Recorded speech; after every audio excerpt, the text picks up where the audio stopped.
Cungkil ubin, dan ambil cermin kecil. Lalu menggunakan 1 sendok. Hancurkan cermin itu. Memilih 1 persegi di tengah. Lalu bungkus pecahan kaca yang tersisa. Dan buang ke toilet. Lalu di luar ada suara buka pintu. Sipir tiba-tiba masuk. Dia juga bereaksi sangat cepat. Segera memasukkan potongan cermin ke dalam mulutnya. Sipir mulai memeriksa. Cek semua badan. Dan memeriksa orang terakhir ini. Kertas yang di dalam toilet bisa terungkap. Saat itu pria ini tarik tali di luar. Kertas itu langsung hilang. Sipir bergegas keluar. Apa yang Anda sedang lakukan? Saya hanya ingin coba sekali saja. Mereka berdua tidak terlalu banyak pikiran lalu masuk ke dalam untuk terus memeriksa. Makanan dibuang ke lantai. Ini adalah kerjaan sehari-hari punya sipir. Tujuan utamanya adalah untuk mencegah orang melarikan diri. Untungnya persiapkan dengan baik. Setelah sipir pergi, dia melanjutkan pekerjaannya. Ambil gosok gigi lalu taruh pecahan cermin tadi di atasnya. Lalu ikat dengan tali. Seperti itu, senjata pelarian penjara selesai. Kamera. Lewat lubang kecil ini. Bisa lihat semua gerakan di luar. Bekerja di penjara adalah sukarela. Dan tujuannya adalah untuk menggali lubang di bawah tumpukan kertas ini. Karena ingin menutupi suara menggali lubang. Mereka suruh tetangga untuk hancurkan toiletnya. Seperti itu akan ada suara perbaiki toiletnya. Untuk meredam suara menggali lubang. Mereka siapkan 1 tali. Untuk mengirim rokok dan alkohol buat tetangga di sebelah. Untuk berterima kasih. Lanjutkan rencana pelarian penjara. Mereka mengambil paku dari tempat tidur. Gunakan pena untuk mendapatkan kait pintu.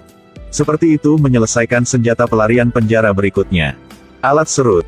Tarik tumpukan kertas ini dari meja. Lalu ketok ke bawah. Saat itu mereka melihat sipir datang. Panik, langsung hentikan kerjaan mereka. Siapa sangka dia tidak takut.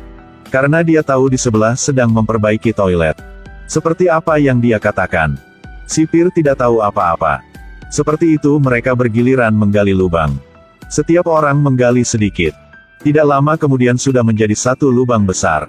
Lalu nyalakan api dan buang ke bawah. Lihat ke bawah. Meskipun mereka tidak tahu lubang itu akan arahkan kemana. Malam itu mereka masih memutuskan untuk turun dan melihat. Memeriksa lubang itu. Mereka menggunakan potongan kertas untuk memasukkannya ke dalam selimut. Lalu ikat dengan handuk. Seperti itu pura-pura ada manusia di dalam selimut. Mereka berdua berdiri di dekat dinding. Ketika sipir datang untuk memeriksa tawanan. Teman menarik tali di selimut membuat gerakan seperti seseorang sedang berbaring di dalamnya. Berhasil untuk menipu sipir. Mereka mengambil sendok untuk melepas sekrup di atas meja. Lengkapi senjata pelarian penjara ketiga. Mata gergaji. 2 teman pergi ke bawah lubang itu. Dan orang di atas akan tutup lubang itu. Lalu gunakan lanyard untuk mengikat kaki. Seperti itu dia bisa hubungi 2 teman untuk balik. Setelah 2 orang itu turun ke bawah, mereka menemukan ini adalah bunker bawah tanah. Gunakan mata gergaji untuk potong pintu besi. Mereka berdua, gergaji pintu besi untuk waktu yang lama. Jadi ini adalah ruang penyimpanan barang. Baru sampai sudah ketemu sipir turun untuk ambil barang. Karena situasi memaksa mereka harus saling menginjak. Baru lolos dari bahaya. Setelah para sipir sudah pergi, mereka melihat pegangan jendela. Pria ini sangat kuat. Berhasil membuat senjata pelarian penjara keempat. Kunci universal. Gunakan kunci ini untuk membuka semua pintu. Mereka berjalan lama. Akhirnya menemukan 1 saluran pembuangan. Tapi kunci ini tidak berfungsi sama pintu itu. Kunci tidak cocok. Mereka harus mencari jalan lain. Coba angkat. Akibatnya, dia menggunakan mata gergaji untuk membuka engselnya. Ketika 2 orang masuk ke pipa air. Pintu keluar terdeteksi diblokir. Beton di dinding sangat padat. Jadi bagaimana baru bisa keluar?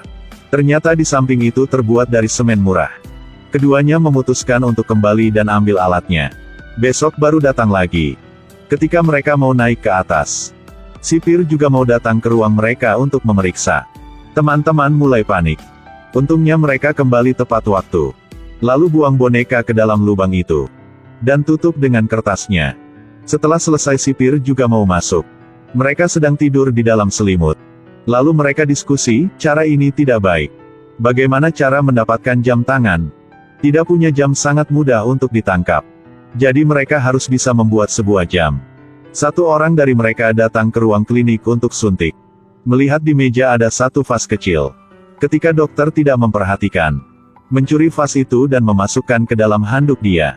Saat balik ke kamar, dia juga mengambil 2 genggam pasir. Dan ketika sipir sedang memeriksa, berbohong tentang menggunakan pasir untuk mencuci piring, baru bisa melewati masalah ini. Seperti itu, mereka kerjasama dan hasilkan 4 senjata melari penjara. Ini adalah jam pasir. Setelah coba berapa kali, jika pasir di atas habis berarti sudah setengah jam. Lalu rencana dimulai lagi. Saat di saluran pembuangan ambil berapa potongan kayu untuk membuat jembatan kecil di bawah air. Dia menggambar lingkaran di dinding, lalu pukul dengan jarum besi. Terlihat sangat profesional. Lalu hitung waktu yang tepat untuk kembali ke sel. 5 dari mereka bergiliran melakukan. Sama seperti itu, tidak tahu sudah berapa hari telah berlalu. Akhirnya hasil membuat satu lubang. Keduanya dengan cepat merangkak masuk, berpakaian dan melompat. Kemudian menemukan jalan keluar. Kemudian mereka melihat mobil yang sudah lama tidak bisa lihat. Saat pulang, mereka sangat senang. Dan memutuskan aksi malam ini. Bercukur bersih. Lap sepatu sampai bersinar. Sisir rambut. Pasang kembali dasinya. Ketika mematikan lampu dan pergi tidur, sipir sedang berpatroli. Mereka dengan cepat berbaring di selimut. Benar saja, sipir penjara tidak menemukan apa-apa. Kakak paling tua mencium berkata selamat tinggal. Kemudian tarik keluar tumpukan kertas dan bersiap untuk turun ke lubang. Tapi kemudian narapidana menyadari ada sesuatu yang salah. Segera putar cermin untuk melihat. Di depan ada sekelompok penjaga berdiri. Dia terkejut. Lalu sipir langsung masuk ke dalam. Semua dibawa keluar. Dan saat itu pria kulit putih muncul. Narapidana memberi dia kalimat yang aneh. Manusia malang. Lalu pria putih itu dibawa ke satu ruangan. Sebenarnya pengkhianat itu bukan dia. Dia hanya boneka punya sipir saja. Pengkhianat sebenarnya adalah detektif ini. Jadi, dari suara pahat yang begitu keras, sipir memberi orang untuk bekerja sama. Jelas tidak bisa membawa alat ke dalam sel. Tapi dengan detektif ini sangat mudah. Aku ingin membuat puisi. Rencana pelarian penjara ini untuk tujuan promosi untuk mendapatkan banyak uang. Semuanya tampak begitu sederhana, tapi tidak. Sudah mengganggu waktunya, terima kasih, sampai jumpa.